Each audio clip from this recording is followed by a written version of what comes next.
ನಮಸ್ತೆ. 25/11/2024 ಸೋಮವಾರ ಕೃಷ್ಣ ಪಕ್ಷ. ಇವತ್ತು ದಶಮಿ ತಿಥಿ ಅಂದರೆ 10ನೇ ತಿಥಿ. ಇದು ರಾತ್ರಿ 1 ಗಂಟೆ 1 ನಿಮಿಷ 51 ಸೆಕೆಂಡ್ವರೆಗೂ, ಲೇಟ್ ನೈಟ್ 1 o'clock 1 minute 51 minutesವರೆಗೂ. ಆ ನಂತರ ತಿಥಿ ಚೇಂಜ್ ಆಗುತ್ತದೆ. ದಶಮಿ ಮುಗಿದ ನಂತರ ಏಕಾದಶಿ. ಇವತ್ತಿನ ನಕ್ಷತ್ರ ಉತ್ತರ ನಕ್ಷತ್ರ. ಇದು ಹೆಚ್ಚು ಕಮ್ಮಿ ರಾತ್ರಿವರೆಗೂ ಅಂದರೆ 1 ಗಂಟೆ 23 ನಿಮಿಷ 35 ಸೆಕೆಂಡ್ವರೆಗೂ. ಆ ನಂತರ ಹಸ್ತ ನಕ್ಷತ್ರ ಬರುತ್ತದೆ. ದಶಮಿ ಉತ್ತರ ಇದು ಎರಡು ಇವತ್ತು ಶುಭವಾಗಿದೆ. ಕಾರ್ಯಸಿದ್ಧಿಯು ಸಂಪತ್ತನ್ನು ಕೊಡುತ್ತದೆ, ಆದ್ದರಿಂದ ಶುಭ. ಆದರೂ ಕೃಷ್ಣ ಪಕ್ಷ ಅನ್ನುವ ಕರಗುವ ಚಂದ್ರ ಅಂತ ಇರೋದರಿಂದ ಸ್ವಲ್ಪ ಅಮಾವಾಸ್ಯೆ ಹತ್ತಿರ ಬಂತು ಅಂತ ಅರ್ಥಕ್ಕೆ. ಇದು ಒಂದು ಮಾತ್ರನೇ ದೋಷ, ಬೇರೆ ರೀತಿ ದೋಷವಲ್ಲ. ಇವತ್ತಿನ ಮತ್ತಷ್ಟು ವಿಶೇಷಗಳನ್ನ ನೋಡಕ್ಕೆ ಹೋದರೆ ಸೂರ್ಯೋದಯ 6:23, ಸೂರ್ಯ ಅಸ್ತಮನ 5:50 ಸಂಜೆ. ಇವತ್ತು 2 ನಕ್ಷತ್ರ ಅಂತಂದಿವಿ. ಒಂದು ಅಂದರೆ ಉತ್ತರ ನಕ್ಷತ್ರ ಮಾನುಷೀಯ ಗಣ, ಹಸ್ತ ನಕ್ಷತ್ರ ದೇವಗಣ. ಇದರ ಪಾದಗಳನ್ನ ನೋಡಕ್ಕೆ ಹೋದರೆ ಬೆಳಗ್ಗೆ 6:23ರಿಂದ ಅಂದರೆ ಸೂರ್ಯೋದಯದಿಂದ ಇವತ್ತು ಕನ್ಯಾ ರಾಶಿ. ಇವತ್ತು 6:23ರಿಂದ 11:49ವರೆಗೂ ಉತ್ತರ ಫಾಲ್ಗುಣಿ ಅಂತ ಅಂತಾರೆ. ಉತ್ತರ 2 ಒಂದೇ. ಉತ್ತರ ನಕ್ಷತ್ರದ 2ನೇ ಪಾದವಿದೆ. 1ನೇ ಪಾದ ಬೆಳಗಿನ ಜಾವನೇ ಮುಗಿದೋಯ್ತು. 3ನೇ ಪಾದ ಅಲ್ಲಿಂದ ಪ್ರಾರಂಭವಾಗಿ ಸುಮಾರು ಸಂಜೆ 6:36ವರೆಗಿದೆ. 4ನೇ ಪಾದ ಅಲ್ಲಿಂದ ಪ್ರಾರಂಭವಾಗಿ ರಾತ್ರಿ ಲೇಟ್ ನೈಟು 1 ಗಂಟೆ 24 ನಿಮಿಷದವರೆಗೆ ಇದೆ. ಇಷ್ಟಕ್ಕೆ ಉತ್ತರ ನಕ್ಷತ್ರವೇ ಮುಗಿತದೆ. ಅಲ್ಲಿಂದ ಹಸ್ತ ನಕ್ಷತ್ರ ಪ್ರಾರಂಭ. ಇದು 2 ಕನ್ಯಾ ರಾಶಿನಿ. ಹಂಗಾಗಿ ರಾತ್ರಿ 1 ಗಂಟೆ 24 ನಿಮಿಷದ ಮೇಲೆ ಹಸ್ತ ನಕ್ಷತ್ರ ಪ್ರಾರಂಭವಾಗಿ ನಾಳೆಯವರೆಗೂ ಈ ಹಸ್ತ ನಕ್ಷತ್ರವಿದೆ. ಅಂದರೆ 26ನೇ ತಾರೀಕು ಮಂಗಳವಾರದವರೆಗೂ. ಹಂಗಾಗಿ 26ನೇ ತಾರೀಕು ಮಂಗಳವಾರ ಏಕಾದಶಿ ಮತ್ತು ಹಸ್ತ ನಕ್ಷತ್ರ. ನಾಳೆ ಹಸ್ತ ನಕ್ಷತ್ರವಿದೆ. ಬೆಳಗ್ಗೆಯಿಂದ ರಾತ್ರಿ ಅಂದರೆ ಬೆಳಗಿನ ಜಾವ 4 ಗಂಟೆ 34 ನಿಮಿಷ 23 ಸೆಕೆಂಡ್ವರೆಗೂ ಅಂದರೆ ನಾಳೆ ಹಸ್ತ ನಕ್ಷತ್ರ. ಕಾರ್ಯಸಿದ್ಧಿಯೂ ಶುಭವೂ ಉಂಟು. ಆದರೂ ಮಂಗಳವಾರ ಅದು ಒಂದು ಮಾತ್ರ ದೋಷ. ಆ ನಂತರ ಚಿತ್ತ ನಕ್ಷತ್ರ. ಹಂಗಾಗಿ ನಾಳೆ ಪರವಾಗಿಲ್ಲ, ಆದರೂ ಮಂಗಳವಾರ ಮಾಡುವಂಥ ಕಾರ್ಯಗಳನ್ನ ಮಾಡಬಹುದು. ಹಂಗಾಗಿ ಇವತ್ತು ಮತ್ತಷ್ಟು ವಿಶೇಷಕ್ಕೆ ಬರೋಣ. ಜನರಲ್ ಆಗಿ ಕೆಲವು ವಿಷಯಗಳು ಹೇಳ್ಬಿಡ್ತೀವಿ. ಅಂದರೆ ಆ ಜನರಲಲ್ಲಿ ಒಳ್ಳೆಯ ವಿಷಯಗಳು ಇದ್ದರೂ ಅದರಲ್ಲಿ ಬರುವ ಕೆಟ್ಟ ಟೈಮ್ನ ನಾವು ನೋಡಿಕೊಳ್ಳಲೇಬೇಕು. ಇದರಲ್ಲಿ ಏನೆಲ್ಲ ಒಳ್ಳೆಯ ವಿಷಯಗಳು ಬರುತ್ತದೆ ಅಂತಂದರೆ ಬ್ರಹ್ಮ ಮುಹೂರ್ತ, ಅಮೃತ ಗಳಿಗೆ, ಈ ಥರ ಎಲ್ಲ ಕೆಲವುದ್ರ ಬರುತ್ತದೆ. ಆದರೂ ನಾವು ಅದನ್ನೆಲ್ಲ ಒಳ್ಳೆಯದು ಕೆಟ್ಟದು ಅಂತ ತೂಕಾಕಿನೇ ನೋಡಬೇಕಾಗ್ತದೆ. ಉದಾಹರಣೆ ಇವತ್ತು ನೋಡಿದ್ರೆ ಚಂದ್ರನಿಂದ ಹಿಡಿದು ಸೂರ್ಯನಿಂದವರೆಗೂ ಚಲನ ಮೇಲೆ ಅಂದರೆ ಭೂಮಿ ಮತ್ತು ಚಂದ್ರನ ಚಲನದ ಮೇಲೆ ಕೆಲವು ಯೋಗಗಳು ಉಂಟಾಗುತ್ತದೆ. ಉದಾಹರಣೆ ಚಂದ್ರ ಹೊರೆ 6:23ರಿಂದ 7:20 ಶುಭವಾಗಿರುತ್ತದೆ. ಈ ಸೇಮ್ ಟೈಮಲ್ಲಿ 6:23ರಿಂದ 7:49 ಅಮೃತಗಳಿಗೆಯೂ ಕೂಡಿ ಬರುತ್ತದೆ. ಆದರೆ ಬೇಡ್ಲಕ್ಕೇನು ಅಂತಂದರೆ 6:25ರಿಂದ 8:13ವರೆಗೂ ನಕ್ಷತ್ರ ವಿಷಘಟಿಕ ಕಾಲ ಇದೆ. ಅದಕ್ಕೆ ನಾವೇನು ಮಾಡ್ತೀವಿ, ಈಗ ಒಳ್ಳೆ ಟೈಮು ಅಂತ ದಿಢೀರಂತ ಸೆಲೆಕ್ಟ್ ಮಾಡೋದಲ್ಲ. ನಾವು ಎಲ್ಲನೂ ತೂಕ ಹಾಕಿ ಸಪ್ರೇಟ್ ಕೊಡ್ತೀವಿ. 100% ಶುಭವಾಗಿರುವಂಥ ಸಮಯನ ಅದನ್ನು ಸೆಲೆಕ್ಟ್ ಮಾಡಬೇಕು. ಏನಕ್ಕೆ ಇಷ್ಟು ವಿಷಯಗಳು ಹೇಳ್ತೀವಿ ಅಂತಂದರೆ, ಕೆಲವು ಟೈಮ್ ಪಂಚಾಂಗದಲ್ಲಿ ನೋಡಿಕೊಂಡು 6:23ರಿಂದ 7:20ವರೆಗೂ ಚಂದ್ರ ಹೋರೆ ಶುಭವೇ, 6:23ರಿಂದ 7:49ವರೆಗೂ ಅಮೃತಗಳಿಗೆ ಎಲ್ಲದಕ್ಕಲ್ಲೂ ಶುಭ ಅಂತ ತಿಳ್ಕೊಂಡು ನಾವು ಕಾರ್ಯಗಳನ್ನ ಮಾಡೋಕ್ಕೆ ಹೋಗ್ತೀವಿ. ಆ ಥರ ಅಲ್ಲ. ಇದೇ ವಿಷಯವೇ ಮಗು ಹುಟ್ಟುವ ವಿಷಯಕ್ಕೂ ಸೆಲೆಕ್ಟ್ ಮಾಡಬೇಕು. ಯಾಕೆಂತಂದರೆ ಅಷ್ಟು ವಿಷಯಗಳಿರುತ್ತದೆ. ನಾವು ಒಂದು ದಿನಕ್ಕೆ ನಾವು ಸೆಲೆಕ್ಟ್ ಮಾಡಬೇಕು ಅಂತಂದರೆ ಮಿನಿಮಮ್ 2 ಅವರ್ 3 ಅವರ್ ಮೇಲೆ ಒಂದು ದಿನದ ವಿಶೇಷಗಳನ್ನು ಸೆಲೆಕ್ಟ್ ಮಾಡ್ತೀವಿ. ಅಷ್ಟು ಹೊತ್ತು ಆಗುತ್ತದೆ. ಇದೇ ವಿಷಯನೇ ನಮ್ಮ ಹತ್ರ ಮಗು ಆಪ್ರೇಷನ್ ಮಾಡಿ ತೆಗಿಬೇಕು ಅಂದರೆ ತಾಯಿ ಹೊಟ್ಟೆಯನ್ನು ಆಪ್ರೇಷನ್ ಮಾಡಿ ಮಗುವನ್ನು ತೆಗಿಬೇಕು ಅಂತಂದರೆ ಇಷ್ಟು ವಿಷಯಗಳನ್ನ ನೋಡಿನೇ ನಾವು ಅದನ್ನು ಕೊಡೋದು. ಇದು ಎಲ್ಲರಿಗೂ ನಮ್ಮ ಹತ್ರ ಬರೋರಿಗೆಲ್ಲ ಗೊತ್ತಿರುತ್ತದೆ. ಹಾಗಾಗಿ ಈ ಜಾತಕದಲ್ಲಿ ಹೆಂಗಿದೆ ಅಂತಂದರೆ ಇವತ್ತಿನ ದಿನಕ್ಕೂ ಅದೇ ಥರ ಹೆಂಗಿರುತ್ತದೆ ಅಂತ ಒಂದೇ ನೋಡ್ತೀವಿ. ಇದರಲ್ಲಿ 6:25ರಿಂದ 8:13ವರೆಗೂ ನಕ್ಷತ್ರ ವಿಷಘಟಿಕ ಕಾಲ ಅಂತ ಹೇಳಿದ್ವಿ. ಅದೇ ಸಮಯದಲ್ಲಿ 7:49ಕ್ಕೆ ಹೋದರೆ 9:15ವರೆಗೂ ರಾಹು ಕಾಲ, 7:49ರಿಂದ 9:15 ವಿಷಕಾಲವೂ ಕೂಡಿ ಬಂದಿದೆ. ಈ ರೀತಿಯೆಲ್ಲ ಇರೋದರಿಂದ ನಾವು ಏನು ಮಾಡುತ್ತೀವಿ ಅಂತಂದರೆ, ಸೆಲೆಕ್ಟ್ ಮಾಡಿ ನಿಮ್ಗೆ ಕೊಡುವಂಥ ಟೈಮ್ನ ಮಾತ್ರ ತಗೊಳ್ಳಿ. ಅದರಲ್ಲಿ ಯಾವ ಥರ ದೋಷಗಳು ಇರೋದಕ್ಕೆ ಚಾನ್ಸೇ ಇಲ್ಲ. ಒಂದು ವೇಳೆ ವರ್ಷಕ್ಕೊಂದು ಸತಿ ಅಪ್ಪಿತಪ್ಪಿ ನಾವು ಏನಾದ್ರು ಮಿಸ್ಟೇಕ್ ಮಾಡಿರ್ಬೋದು, ಅದು ಮಾನವನ ಮಿಸ್ಟೇಕ್. ಖಂಡಿತವಾಗಿ ಆ ವಿಷಯನ ಈಗ ನಾವು ತಿಳ್ಕೊಳ್ಳೋಣ. ಅಂದರೆ 100% ಕೆಟ್ಟೋದು, 100% ಒಳ್ಳೆಯದನ್ನ ವಿಷಯಕ್ಕೆ ಬರೋಣ. ಮುಂಚಿತವಾಗಿ ನಾವು ನೋಡುವಂಥ ವಿಷಯ ಏನಂತಂದರೆ, ಇವತ್ತು ಕುಂಭರಾಶಿಗೆ ಚಂದ್ರಾಷ್ಟಮವಿದೆ. ಅಂದರೆ ಕುಂಭರಾಶಿಗೆ ದೋಷವಿದೆ, ಕುಂಭರಾಶಿಗೆ ಶುಭವಲ್ಲ. ಆದ್ದರಿಂದಾಗಿ ಈ ರಾಶಿಯವರು ಮಾತ್ರ ಗಮನ ಕೊಡಿ. 6:23ರಿಂದ 8:13ವರೆಗೂ ನಕ್ಷತ್ರ ವಿಷಘಟಿಕಾ ಕಾಲ ಅಂತ ಹೇಳಿದಿವಲ್ಲ, ಅದು ದೋಷವಿದೆ. ಈ ವಾರ್ಜಿಯ ಅನ್ನುವ ನಕ್ಷತ್ರ ವಿಷಘಟಿಕಾ ಕಾಲ ಇನ್ನೂ ಮುಗದೇ ಇರಲ್ಲ. ಅಷ್ಟರಲ್ಲೇ 7:49ರಿಂದ 9:15ವರೆಗೂ ರಾಹು ಕಾಲವಿದೆ. ಹಾಗಾಗಿ 6:23ರಿಂದ 9:15ವರೆಗೂ ಖಂಡಿತ ಶುಭವಲ್ಲ. ಆ ನಂತರ ಯಮಗಂಡ ಕಾಲ ಬರುವಂಥ ಸಮಯ 10:41ರಿಂದ 12:07. ಆಮೇಲೆ 12:30ರಿಂದ ಮಧ್ಯಾಹ್ನ 1:15ವರೆಗೂ ದುರ್ಮುಹೂರ್ತ. ಮತ್ತು ರಾತ್ರಿಗೆ ಹೋಗೋಣ 12:07 ಅಂದರೆ ಮಿಡ್ನೈಟು. ಅಲ್ಲಿಂದ ರಾತ್ರಿ 1:41ವರೆಗೂ ವಿಷಕಾಲ. ರಾತ್ರಿ 1:24ರಿಂದ 1:34ವರೆಗೂ ಮೃತ್ಯು ಇದೆ. ಇದೆಲ್ಲ 100% ದೋಷ ಬರುವಂಥ ಸಮಯ. ಇದಕ್ಕೆ ಪರಿಹಾರ ಇಲ್ಲ ಅಂತ ಖಂಡಿತ ಇದನ್ನು ತಿಳ್ಕೋಬೋದು. ಸರಿ, ಇರೋದರಲ್ಲಿ ಶುಭ ಸಮಯ ಅಂತ ನಾವು ಸೆಲೆಕ್ಟ್ ಮಾಡೋದಾದರೆ 9:17ರಿಂದ 10:39, 12:09 ಮಧ್ಯಾಹ್ನದಿಂದ 12:28, ಮಧ್ಯಾಹ್ನ 1:17ರಿಂದ ರಾತ್ರಿ 12:05, ರಾತ್ರಿ 1:43ರಿಂದ ಒಂದು ದಿನದ ಪೂರ್ತಿ ಅಂದರೆ ಬೆಳಗಿನ ಜಾವ ಪೂರ್ತಿ ಶುಭವಾಗಿದೆ. ಹಾಗಾಗಿ ನಾವು ಅಶುಭ ಸಮಯನೂ ಕೊಟ್ಟಿದ್ದೀವಿ, ಶುಭ ಸಮಯನೂ ಕೊಟ್ಟಿದ್ದೀವಿ. ಈ ಶುಭ ಸಮಯದಲ್ಲಿ ಕಾರ್ಯಗಳನ್ನು ಪ್ರಾರಂಭ ಮಾಡಬಹುದು. ಆದರೆ ಅಶುಭ ಸಮಯ ಅಂತ 100% ಹೇಳಿದ್ದೀವಲ್ಲ, ಅದರಲ್ಲಿ ಪ್ರಾರಂಭ ಮಾಡಬಾರ್ದು ಅಷ್ಟೇ. ಆದರೆ ಶುಭ ಸಮಯದಲ್ಲಿ ಪ್ರಾರಂಭ ಮಾಡಿರುವಂಥದ್ದನ್ನು ಅಶುಭ ಸಮಯದಲ್ಲಿ ಕಂಟಿನ್ಯೂ ಆಗಿ ನಡೆಸಬಹುದು, ಅದಕ್ಕೂ ದೋಷವಿಲ್ಲ. ಆದರೆ 100% ಕೆಟ್ಟ ಟೈಮಲ್ಲಿ ಯಾವ ಮುಹೂರ್ತ ಕಾರ್ಯಗಳು, ನೂತನ ಕಾರ್ಯಗಳು, ಬಂಡವಾಳ ಹಾಕುವಂಥದ್ದು ಯಾವುದನ್ನು ಮಾಡೋಕ್ಕೆ ಹೋಗಬಾರ್ದು. ಮಾಡಿದರೆ ದೋಷ ಬರುತ್ತದೆ. ಇದನ್ನು ಸರಿಯಾಗಿ ಮನಸ್ಸಲ್ಲಿಟ್ಕೊಳ್ಳೋಣ. ಫಸ್ಟ್ ನಾವು ಹೇಳಿದಂತೆ ತಿರುಗಿ ಹೇಳ್ತೀವಿ.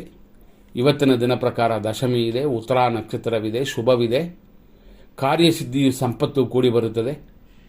ಆದರೆ ಕರಗುವ ಚಂದ್ರ ಅಷ್ಟೇ ದೋಷ. ಆದರೆ ಎಮರ್ಜೆನ್ಸಿಗೆ ಬೇರೆ ದಾರಿ ಇಲ್ಲ ಅಂತಂದರೆ ಇವತ್ತು ಕಾರ್ಯಗಳನ್ನು, ಶುಭ ಕಾರ್ಯಗಳನ್ನು ಮಾಡಬಹುದು. ಅದರಲ್ಲಿ ನಾವು ಕೊಟ್ಟಿರುವಂಥ 100% ಒಳ್ಳೆಯ ಟೈಮು ಅಂತ ನಾವು ಸೆಲೆಕ್ಟ್ ಮಾಡಿ ಕೊಟ್ಟಿದ್ದೀವಲ್ಲ, ಆ ಸಮಯವನ್ನು ನೀವು ಸೆಲೆಕ್ಟ್ ಮಾಡ್ಕೊಳ್ಳಿ. ತಿರುಗಿ ಅದನ್ನು ಅಲ್ಲೇ ನೋಡಿಸ್ತೀವಿ. ಶುಭ ಸಮಯ ಅಂತ ನಾವು ಟೋಟಲಾಗಿ ಕೊಟ್ಟಿದ್ದೀವಿ. ಆದರೂ ಆ ಸಮಯದಲ್ಲಿ ಸ್ವಲ್ಪ ಏನಿದೆ ಅಂತ ಸ್ವಲ್ಪ ತಿಳ್ಕೊಳ್ಳೋಣ. 12:09 12:28ವರೆಗೂ ಶುಭವಾಗಿದೆ ಅಂತ ಫಸ್ಟೇ ಹೇಳಿದ್ವಿ. ಈ ಸಮಯದಲ್ಲಿ ಏನೆಲ್ಲ ಇದೆ ಅಂತಂದರೆ, ಬುಧ ಹೋರೆ ಇದೆ, ಧನಲಾಭ ಕಾಲವಿದೆ. ಇದು 12:09ರಿಂದ 12:28.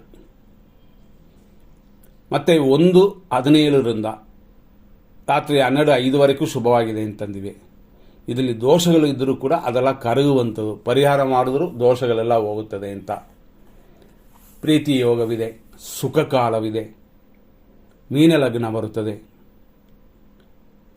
ನೆಕ್ಸ್ಟ್ ಒಂದು ಟೈಮು ಇದರಲ್ಲಿ 2:17 ಒಂದು ಟೈಮು. ಅಂದರೆ ನಾವು ಫಸ್ಟೇ ಹೇಳಿದ್ವಿ 1:17 PM ಅಂದರೆ ಮಧ್ಯಾಹ್ನದಿಂದ ರಾತ್ರಿಯವರೆಗೂ ಚೆನ್ನಾಗಿರುತ್ತೆ ಅಂತ, 12 ಗಂಟೆವರೆಗೂ ಚೆನ್ನಾಗಿರುತ್ತೆ ಅಂತ. ಆದರೂ ಇದು 1:17 ಹಾಗೆ ಅಂತಂದರೆ 2:17 ಮೇಲೆ ಹೆಂಗಿರುತ್ತದೆ, ಸ್ವಲ್ಪ ಅಲ್ಲಲ್ಲಿ ಏನಿರುತ್ತೆ ಅಂತ ನೋಡೋದಕ್ಕಾಗಿ ಈ ವಿಷಯಗಳು. ಈ 2:17ರಿಂದ ಸುಮಾರು 2:47ವರೆಗೂ ವಿಜಯ ಮುಹೂರ್ತವಿದೆ. 2:59ರಿಂದ 3:56ವರೆಗೂ ಗುರು ಹೋರೆ ಇದೆ. ಇದೆಲ್ಲ ಶುಭ ಕಾರ್ಯಗಳು, ಶುಭ ನುಡಿಗಳು, ಇಂಥದಕ್ಕೆಲ್ಲ ಒಳ್ಳೆಯ ಸಮಯವಿದು. ಅದೇ ಥರ 3:17ರಿಂದ ಈ ಸಮಯ ಸ್ವಲ್ಪ ಉತ್ತಮವಾಗಿದೆ. ಇಲ್ಲಿ ಮೇಷ ಲಗ್ನ ಬರುತ್ತದೆ, ಅದು 2 ಗಂಟೆಗಳ ಕಾಲ ಇರುತ್ತದೆ. ಮತ್ತು ಗೌರಿ ಪಂಚಾಂಗ ಪ್ರಕಾರನೂ ಉದ್ದಿಕಾಲವಿದೆ. ಇದು 4 ಗಂಟೆ 24 ನಿಮಿಷದ ಮೇಲೆ. ಮತ್ತು ಇನ್ನೊಂದು ಸಮಯ ಅಂತಂದರೆ 5:17 ಸಂಜೆಯಿಂದ ರಾತ್ರಿವರೆಗೂ ಶುಭವಾಗಿರುತ್ತದೆ. ಈ ಸಮಯದಲ್ಲಿ ಏನೆಲ್ಲ ಇದೆ ಅಂತಂದರೆ, ಅಂದರೆ 5:15 ಮೇಲೆ ಶುಭ ಮುಹೂರ್ತ ಉಂಟು, ಅಮೃತ ಗಳಿಗೆ ಇದೆ, ಗೋಧೂಳಿ ಮುಹೂರ್ತವಿದೆ, ಶುಕ್ರ ಹೊರೆ ಇದೆ, ಸುಖಕಾಲವಿದೆ, ಬುಧ ಹೊರೆಯೂ ಇದೆ. ಇಷ್ಟು ಇದೆ ಈ ಸಮಯದಲ್ಲಿ. ನಾವು ವಿಂಗಡಿಸಿ ಏನೆಲ್ಲ ಏನಕ್ಕೆ ಕೊಡ್ತೀವಿ ಅಂತಂದರೆ, ರಾತ್ರಿ 12 ಗಂಟೆವರೆಗೂ ಶುಭವಾಗಿದೆ ಅಂತ ಕೊಟ್ಟಿದ್ದಾಯಿತು. ಆದ್ದರಿಂದ ಎಲ್ಲಿಂದ ಎಲ್ಲಿಯವರೆಗೂ ಏನೆಲ್ಲ ಇದೆ ಅಂತ ನೋಡ್ಕೊಳ್ಳೋಕ್ಕಾಗಿದ್ದು. ಮತ್ತೊಂದು ಒಳ್ಳೆಯ ಸಮಯ ಅಂತ ನಾವು ಹುಡ್ಕೋಕ್ಕೆ ಹೋದರೆ, ಇನ್ನೊಂದು ಸಮಯದಲ್ಲಿ ಅಂದರೆ ರಾತ್ರಿ 8:17 ರಾತ್ರಿ 12 ಗಂಟೆಯವರೆಗೂ ಶನಿ ಹೋರೆ ಇದೆ. ಶನಿ ಹೋರೆ ಈ ಸಮಯಕ್ಕೆ ದೋಷವಿಲ್ಲ. ಮತ್ತು ರಾತ್ರಿ 9:22 11:32 ಕರ್ಕಾಟಕ ಲಗ್ನವಿದೆ. ಮತ್ತು ರಾತ್ರಿ 10 ಗಂಟೆ 1 ನಿಮಿಷದ ಮೇಲೆ 11:04 ಗುರು ಹೊರೆ ಇದೆ. ಇದೆಲ್ಲ ಶುಭವೇ, ನಾವು ಹೇಳಿರುವಂಥದ್ದಲ್ಲ. 10:33 ನಂತರ 12 ಗಂಟೆವರೆಗೂ ಅಮೃತ ಗಳಿಗೆವಿದೆ. ಹಂಗಾಗಿ ಇಷ್ಟು ಟೈಮ್ನ ನಾವು ನೋಡಿದ್ವಿ. ಇದರಲ್ಲಿ ಒಳ್ಳೆಯ ಕಾರ್ಯಗಳನ್ನು ಮಾಡೋಕ್ಕೆ ಖಂಡಿತವಾಗಿಯೂ ಉಪಯೋಗವಾಗುತ್ತದೆ. ಸೇಮ್ ಟೈಮಲ್ಲಿ ನಾವು ನೋಡುವಂಥ ಇನ್ನೊಂದು ವಿಷಯ ಏನು ಅಂತಂದರೆ, 5:43 AM ಅಂದರೆ ಬೆಳಗಿನ ಜಾವದಿಂದ, ಅಂದರೆ ಇವತ್ತು ರಾತ್ರಿ 12 ಗಂಟೆ ಮೇಲೆ ಕಳೆದ ನಂತರ ಬೆಳಗಿನ ಜಾವ 5:43 ಮೇಲೆ ಬ್ರಹ್ಮ ಮುಹೂರ್ತ ಕಾಲ ಶುಭವಾಗಿದೆ. ಎಲ್ಲ ದಿನಗಳಲ್ಲೂ ಹಂಗಿರುತ್ತಲ್ಲ ಅಂತಂದರೆ ಇಲ್ಲ. ಸೇಮ್ ಟೈಮಲ್ಲಿ ಇವತ್ತು ಬೆಳಗಿನ ಜಾವದಲ್ಲಿ ಗುರು ಹೊರೆಯೂ ಇದೆ. ಆದರೆ ಗುರು ಹೊರೆ ಬರೋದು 5:21 ಮೇಲೆ. ಹಾಗಾಗಿ ಖಂಡಿತವಾಗಿ 5:43 ಮೇಲೆ ಗುರು ಹೊರೆ ಇದೆ, ಬ್ರಹ್ಮ ಮುಹೂರ್ತ ಸೇರಿ ಬರುತ್ತದೆ ಮತ್ತು ವೃಶ್ಚಿಕ ಲಗ್ನವೂ ಸೇರುತ್ತದೆ, ಪ್ರಾತಃ ಸಂಧ್ಯಾ ಕಾಲವೂ ಸೇರುತ್ತದೆ. ಇಷ್ಟು ಶುಭವಾಗಿದೆ ಇವತ್ತಿನ ದಿನಕ್ಕೆ. ಇದೆಲ್ಲ ತಿಳ್ಕೊಂಡು ನಿಮ್ಮ ಕಾರ್ಯಗಳನ್ನು ಮಾಡಬಹುದು. ಕೆಲವು ಟೈಮ್ ಯಾವತ್ತೋ ಏನೋ ಮಾಡಬೇಕು ಅಂತ ಇರ್ತೀವಿ, ಇವತ್ತು ಚೆನ್ನಾಗಿದೆಯಲ್ಲ ಬೆಳಗಿನ ಜಾವ, ಹಂಗಾಗಿ ಇವತ್ತೇ ಸ್ಟಾರ್ಟ್ ಮಾಡೋಣ ಅಂತಂದರೆ ಖಂಡಿತವಾಗಿ ಮಾಡ್ಬೋದು. ಹಂಗಾಗಿ ಯೋಚನೆ ಮಾಡಿಕೊಳ್ಳಿ. ಇಷ್ಟೆಲ್ಲ ವಿಷಯಗಳನ್ನು ನೋಡಿದ್ವಿ. ತಾರಾ ಮತ್ತು ಚಂದ್ರಬಲವನ್ನು ನೋಡೋಣ. ಬೆಟರು ಅಂತ ನೋಡಿದ್ರು ಕೂಡ ಯಾವ ನಕ್ಷತ್ರಕ್ಕೆ ಇನ್ನೂ ಅಧಿಕವಾಗಿ ಚೆನ್ನಾಗಿರುತ್ತದೆ ಹಂಗೆ ಅಂತ ನೋಡ್ಬಿಡೋಣ. ಅಶ್ವಿನಿ ನಕ್ಷತ್ರ ಮೇಷರಾಶಿಯಲ್ಲಿ ಹುಟ್ಟಿದವರಿಗೆ ಇವತ್ತು ಸ್ವಲ್ಪ ವಿಪತ್ತಿದೆ, ಆದ್ದರಿಂದ ಗಾಡಿಯಲ್ಲಿ ಹುಷಾರು. ಭರಣಿ ನಕ್ಷತ್ರ ಮೇಷರಾಶಿಯವರಿಗೆ ಖಂಡಿತವಾಗಿ ಸಂಪತ್ತು, ಶತ್ರುನಾಶ ಶುಭಕರವಾಗಿದೆ ಇವತ್ತಿನ ದಿನ. ಕೃತಿಕಾ ನಕ್ಷತ್ರ ಮೇಷರಾಶಿಯವರಿಗೆ ಅಷ್ಟೊಂದು ಹೇಳಿಕೊಳ್ಳುವಂತೆ ಇಲ್ಲ, ಆದರೂ ಮೋಸವಿಲ್ಲ. 50-60% ಚೆನ್ನಾಗಿದೆ. ಕೃತಿಕಾ ನಕ್ಷತ್ರ ವೃಷಭ ರಾಶಿ ನಿಮಗೂ ಅದೇ ರೀತಿಯಲ್ಲಿ, ಆದರೂ ನಿಮಗೆ 1ನೇ ಪಾದಕ್ಕಿಂತ ಸ್ವಲ್ಪ ದೋಷ ಜಾಸ್ತಿ ಇರುತ್ತದೆ. ರೋಹಿಣಿ ನಕ್ಷತ್ರ ವೃಷಭ ರಾಶಿ ಖಂಡಿತವಾಗಿ ಶುಭವಾಗಿದೆ, ಪರಮ ಮಿತ್ರಧಾರೆಯಾಗಿದೆ, ಮಿತ್ರರಿಂದ ಅನುಕೂಲ ಉಂಟು. ಸ್ವಲ್ಪ ಕಾರ್ಯ ವಿಘ್ನಗಳಿರುತ್ತದೆ, ವಿನಾಯಕನ ಪೂಜೆ ಮಾಡಿಕೊಳ್ಳಿ. ಮೃಗಶೀರ್ಷ ನಕ್ಷತ್ರ ವೃಷಭ ರಾಶಿ 1 ಮತ್ತು 2ನೇ ಪಾದದಲ್ಲಿ ಹುಟ್ಟಿದವರಿಗೆ ದಿನ ಪೂರ್ತಿ ಚೆನ್ನಾಗಿದೆ. ಮೃಗಶೀರ್ಷ ನಕ್ಷತ್ರ ಮಿಥುನ ರಾಶಿಯವರಿಗೆ ಖಂಡಿತವಾಗಿ ಶುಭವಾಗಿದೆ, ಆದರೂ ಆರೋಗ್ಯದ ಮಾತ್ರ ಗಮನ ಕೊಡಬೇಕು. ಊಟ ತಿಂಡಿಯಲ್ಲಿ ಮೇಂಟೈನ್ ಮಾಡಿದ್ರೂ ನಡೆಯುತ್ತದೆ. ಆರುದ್ರ ನಕ್ಷತ್ರ ಮಿಥುನ ರಾಶಿ ಟೆನ್ಷನ್ ಉಂಟು, ರೋಗ ಭಯ ಉಂಟು, ಆದ್ದರಿಂದ ಆರೋಗ್ಯದ ವಿಷಯದಲ್ಲೇ ಗಮನ. ಟೆನ್ಷನ್ ಬಿಟ್ಬಿಡಿ. BP ಮಾತ್ರೆಗಳನ್ನ ರೆಗ್ಯುಲರ್ ಆಗಿ ತಗೊಳ್ಳೋರು ಸರಿಯಾಗಿ ತಗೊಳ್ಳಿ. ಪುನರ್ವಸು ನಕ್ಷತ್ರ ಮಿಥುನ ರಾಶಿ ಅನುಕೂಲ, ಸ್ವಲ್ಪ ರೋಗ ಭಯ, ಆದ್ದರಿಂದ ಇವತ್ತಿನ ದಿನದಲ್ಲಿ ಆರೋಗ್ಯದ ವಿಷಯದಲ್ಲೇ ಹೆಚ್ಚಾಗಿ ಗಮನ ಕೊಡಬೇಕಾಗ್ತದೆ. ಪುನರ್ವಸು ನಕ್ಷತ್ರ ಕರ್ಕಾಟಕ ರಾಶಿ ನಿಮಗೆ ಅನುಕೂಲ ಉಂಟು, ಲಾಭವೂ ಉಂಟು, ಹಂಗಾಗಿ ಶುಭದಿನವಾಗಿದೆ. ಪುಷ್ಯ ನಕ್ಷತ್ರ ಕರ್ಕಾಟಕ ರಾಶಿ ಅಷ್ಟೊಂದು ಹೇಳ್ಕೊಳ್ಳುವಂತೆ ಇಲ್ಲ, ಆದರೆ ರೆಗ್ಯುಲರಾಗಿ ಬರುವ ಲಾಭಕ್ಕೇನೂ ತೊಂದರೆಗಳಿಲ್ಲ, ಸ್ವಲ್ಪ ಮಟ್ಟಿಗೆ ಕಮ್ಮಿ ಆಗ್ಬೋದು ಅಷ್ಟೇ. ಆಶ್ಲೇಷ ನಕ್ಷತ್ರ ಕರ್ಕಾಟಕ ರಾಶಿ ಆರೋಗ್ಯದಲ್ಲಿ ಚೇತರಿಸ್ಕೊಳ್ತೀರಾ, ಲಾಭವು ತೊಂದರೆ ಇಲ್ಲದೇ ಇರುತ್ತದೆ, ಹಂಗಾಗಿ ಅದನ್ನು ರೆಗ್ಯುಲರ್ ಮಾಡಿಕೊಳ್ಳಿ. ಮಖ ನಕ್ಷತ್ರ ಸಿಂಹರಾಶಿ ಏಟು ಗಾಯಗಳಾಗುತ್ತದೆ, ಸ್ವಲ್ಪ ತೊಂದರೆಗಳಿರುತ್ತದೆ, ಹಣಕಾಸಿನ ತೊಂದರೆಗಳು ಕೂಡ ಬರುತ್ತದೆ, ವೇಸ್ಟ್ ಖರ್ಚುಗಳು ಉಂಟಾಗುತ್ತದೆ, ಎಚ್ಚರ. ಪುಬ್ಬ ನಕ್ಷತ್ರ ಸಿಂಹರಾಶಿ ಸಂಪತ್ತು ಉಂಟು, ಸ್ವಲ್ಪ ಧನಹಾನಿಯೂ ಇರುತ್ತದೆ, ಇದರಲ್ಲಿ ಗಮನ ಕೊಡಿ. ಉತ್ತರ ನಕ್ಷತ್ರ ಸಿಂಹರಾಶಿ, ಜನ್ಮತಾರೆ, ಧನಹಾನಿ ಎರಡೂ ಕೂಡಿ ಬರುತ್ತದೆ, ಗಮನ ಕೊಡಬೇಕಾಗ್ತದೆ. ಉತ್ತರ ನಕ್ಷತ್ರ ಕನ್ಯಾ ರಾಶಿ, ಜನ್ಮತಾರೆ, ಶರೀರ ಸುಖವೆಲ್ಲ ಉಂಟು. ಆದರೂ ನಿಮ್ಮ ನಕ್ಷತ್ರವನ್ನು ಹೇಳಿ ಪೂಜೆ ಮಾಡಿಕೊಳ್ಳೋದು ಉತ್ತಮ. ಹಸ್ತ ನಕ್ಷತ್ರ ಕನ್ಯಾ ರಾಶಿ, ಪರಮ ಮಿತ್ರಧಾರೆ, ಶರೀರ ಸುಖ, ಎಲ್ಲ ರೀತಿಯಲ್ಲೂ ದೇವತೆಯ ಅನುಗ್ರಹವೂ ನಿಮಗೆ ಉಂಟು. ಚಿತ್ತಾ ನಕ್ಷತ್ರ ಕನ್ಯಾ ರಾಶಿ, ಮಿತ್ರಧಾರೆ, ಶರೀರ ಸುಖವೂ ಉಂಟು, ಪರಮ ಮಿತ್ರಧಾರೆಯಾಗೂ ಇದೆ. ಇವತ್ತಿನ ದಿನಾಪೂರ್ತಿ ಶುಭಕರವಾಗಿದೆ. ಚಿತ್ತಾ ನಕ್ಷತ್ರ ತುಲಾರಾಶಿ, ಮಿತ್ರಧಾರೆ, ಧನವ್ಯಯ, ಪರಮ ಮಿತ್ರ, ಈ ರೀತಿ ಇವತ್ತಿನ ದಿನಾಪೂರ್ತಿ ಚೆನ್ನಾಗಿದೆ. ವ್ಯಯಗಳು ಜಾಸ್ತಿ ಆಗುತ್ತದೆ ಅಷ್ಟೇ, ಅದನ್ನು ಕಡಿಮೆ ಮಾಡ್ಕೋಬೋದು. ಸ್ವಾತಿ ನಕ್ಷತ್ರ ತುಲಾರಾಶಿ, ಇವತ್ತು ಹೇಳಿಕೊಳ್ಳುವಂತೆ ಇಲ್ಲ, ಸ್ವಲ್ಪ ತೊಂದರೆಗಳಿರುತ್ತದೆ ಚಿಕ್ಕ ಚಿಕ್ಕ ವಿಷಯಗಳಲ್ಲಿ. ವಿಶಾಖ ನಕ್ಷತ್ರ ತುಲಾರಾಶಿ, ಅನುಕೂಲ, ಸ್ವಲ್ಪ ವ್ಯಯ, ಆದರೂ ಅಷ್ಟೊಂದು ತೊಂದರೆಗಳೇನೂ ಇಲ್ಲ. ದೇವರಲ್ಲಿ ಪೂಜೆ ಇರಲಿ. ವಿಶಾಖ ನಕ್ಷತ್ರ ವೃಶ್ಚಿಕ ರಾಶಿ, ಅನುಕೂಲವಿದೆ, ಇಷ್ಟಾರ್ಥ ಸಿದ್ಧಿಯೂ ಕೂಡಿ ಬರುತ್ತದೆ, ಶುಭಕರವಾಗಿದೆ ಈ ದಿನ. ಅನುರಾಧ ನಕ್ಷತ್ರ ವೃಶ್ಚಿಕ ರಾಶಿ, ಅಷ್ಟೊಂದು ಹೇಳಿಕೊಳ್ಳುವಂತೆ ಇಲ್ಲ, ಸ್ವಲ್ಪ ಹಿಂಸೆಗಳಿರುತ್ತದೆ, ಅದನ್ನು ದೊಡ್ಡದಾಗಿ ತಿಳ್ಕೋಬೇಡಿ, ಸಾಮಾನ್ಯವಾಗಿ ದಾಟಿ ಹೋಗ್ಬಿಡಿ. ಜ್ಯೇಷ್ಠ ನಕ್ಷತ್ರ ವೃಶ್ಚಿಕ ರಾಶಿ, ಆರೋಗ್ಯ ಉಂಟು, ಇಷ್ಟಾರ್ಥ ಸಿದ್ಧಿಯೂ ಉಂಟು, ಶುಭವಾಗಿದೆ. ಮೂಲ ನಕ್ಷತ್ರ ಧನುಸು ರಾಶಿ, ವಿಪತ್ತು ಉಂಟು, ಅದನ್ನು ಅವಾಯ್ಡ್ ಮಾಡೋಕ್ಕೆ ಪ್ರಯತ್ನ ಪಡಿ. ನಮ್ಮ ಕೈಲೂ ಇದೆ, ದೇವರ ಕೈಲೂ ಇದೆ, ಆದರೂ ಸ್ಪೀಡ್ ಕಡಿಮೆ ಮಾಡಿಕೊಳ್ಳೋದು, ಎಚ್ಚರವಾಗಿ ನಡ್ಕೊಳ್ಳೋದು, ಇದರ ಮೂಲಕ ಸರಿ ಮಾಡ್ಕೋಬೋದು. ನಂತರ ನೋಡುವಂಥದ್ದು ಪೂರ್ವಾಷಾಢ ನಕ್ಷತ್ರ ಧನುಸು ರಾಶಿ, ಸಂಪತ್ತಿ, ಕೆಲಸ ಕಾರ್ಯದಲ್ಲಿ ಅಭಿವೃದ್ಧಿ ಎಲ್ಲವೂ ಇದೆ. ಉತ್ತರಾಷಾಢ ನಕ್ಷತ್ರ ಧನುಸು ರಾಶಿ, ಜನ್ಮತಾರೆಯಾಗಿರೋದರಿಂದ ಪಕ್ಷಿ ಪ್ರಾಣಿಗಳಿಗೆ ಮೇವಾಕಿ. ಉತ್ತರಾಷಾಢ ನಕ್ಷತ್ರ ಮಕರ ರಾಶಿ, ಜನ್ಮತಾರೆ, ಕಾರ್ಯತಡೆ, ಸ್ವಲ್ಪ ಹೇಳ್ಕೊಳ್ಳುವಂತೆ ದಿನ ಇಲ್ಲ, ಆದ್ದರಿಂದ ಸ್ವಲ್ಪ ಸೈಲೆಂಟಾಗಿ, ಅಂದರೆ ಸ್ವಲ್ಪ ತೊಂದರೆಗಳನ್ನು ಕಡಿಮೆ ಮಾಡಿಕೊಳ್ಳುವಂಥದ್ದು ಉತ್ತಮ. ಶ್ರವಣ ನಕ್ಷತ್ರ ಮಕರ ರಾಶಿ, ಖಂಡಿತವಾಗಿ ಶುಭಕರವಾಗಿದೆ. ಧನಿಷ್ಠ ನಕ್ಷತ್ರ ಮಕರ ರಾಶಿ, ಮಿತ್ರಧಾರೆ, ಕಾರ್ಯತಡೆಯೆಲ್ಲ ಉಂಟು. ಧನಿಷ್ಠ ನಕ್ಷತ್ರ ಕುಂಭರಾಶಿ, ಮಿತ್ರಧಾರೆ, ರೋಗವೃದ್ಧಿ ಎಲ್ಲ ಉಂಟು.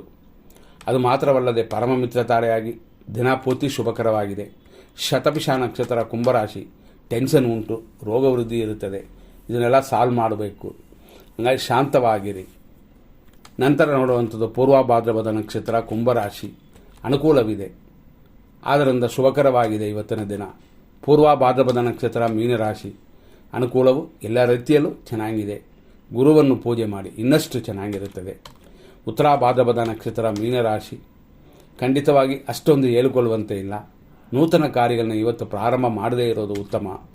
ರೇವತಿ ನಕ್ಷತ್ರ ಮೀನರಾಶಿ, ಕ್ಷೇಮ ಇದೆ, ಸುಖ ಅಭಿವೃದ್ಧಿಯೂ ಕೂಡಿ ಬರುತ್ತದೆ. ಇಷ್ಟೆಲ್ಲ ಇವತ್ತು ನೋಡಿದ್ವಿ. ಮುಂದಿನ ಸಂಚಿಕೆ ನೋಡೋಣ. ನಮಸ್ಕಾರ.